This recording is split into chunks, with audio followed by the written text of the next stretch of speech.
السلام علیکم، آپ دیکھ رہے ہیں برین فیول ٹی وی۔ آج ہم پاکستان پینل کوڈ کے سیکشن 476 کو پڑھیں گے۔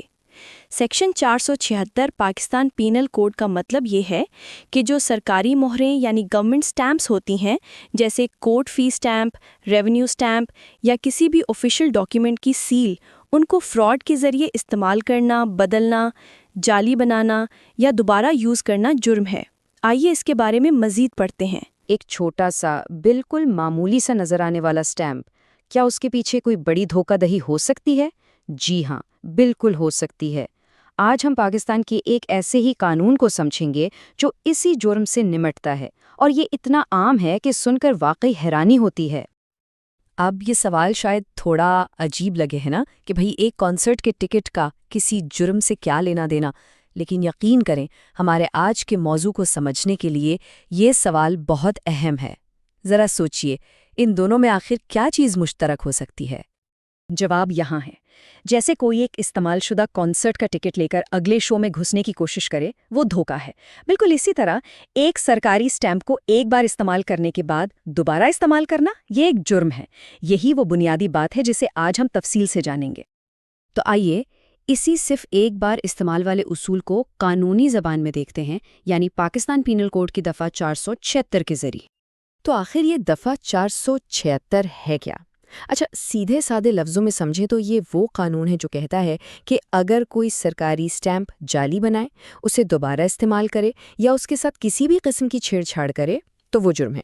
اور یہ کوئی چھوٹا موٹا جرم نہیں، اس کی سزا 7 سال تک قید اور جرمانہ بھی ہو سکتی ہے۔ اور ہاں، یہ قانون صرف ڈاک ٹکٹوں کی بات نہیں کر رہا، اس کا دائرہ کار بہت وسیع ہے۔ مطلب کورٹ فیس کے سٹیمپس، پراپرٹی کی خرید و فروخت کے سٹیمپس، ریونیو سٹیمپس اور یہاں تک کہ سرکاری مہریں، یہ سب اس میں شامل ہیں۔ چلیں اب دیکھتے ہیں کہ یہ قانون اصل زندگی میں کیسے کام کرتا ہے۔ ایک حقیقی مثال سے یہ بات اور بھی صاف ہو جائے گی۔ تو کہانی کچھ یوں ہے کہ لاہور میں ایک پراپرٹی ڈیلر تھے جنہیں ایک قانونی دستاویز پر کارروائی کرنی تھی۔ اب پیسے بچانے کے لیے انہوں نے ایک چالاکی کی۔ ایک پرانے یعنی استعمال شدہ کیس سے 5,000 روپے کا سٹیمپ بڑی احتیاط سے اتارا۔ مقصد بالکل صاف تھا، جو نئی سرکاری فیس لگنی تھی اس سے بچا جائے۔ یہ کام بظاہر چھوٹا سا لگتا ہے، لیکن اس کے نتائج بہت بڑے نکلے۔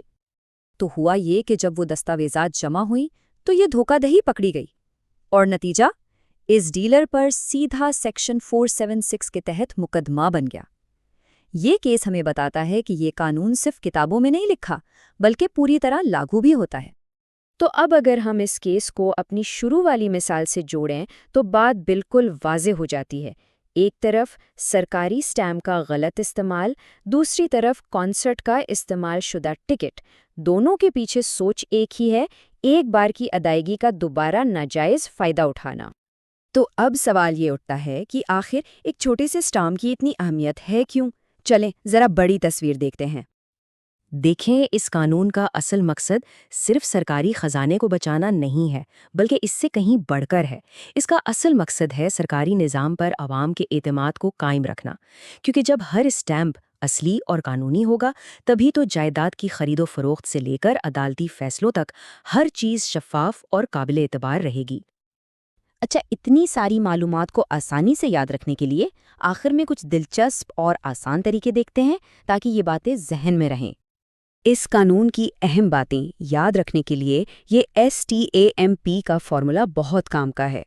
S یعنی سٹولن، چوری شدہ، T یعنی ٹیمپرڈ یعنی چھیڑ چھاڑ شدہ، A یعنی آتھینٹک مارکس، مستند نشانات، اور ان سب کا غلط استعمال M یعنی نہیں، M سے مارکس اور P سے پنشبل یعنی قابل سزا ہے۔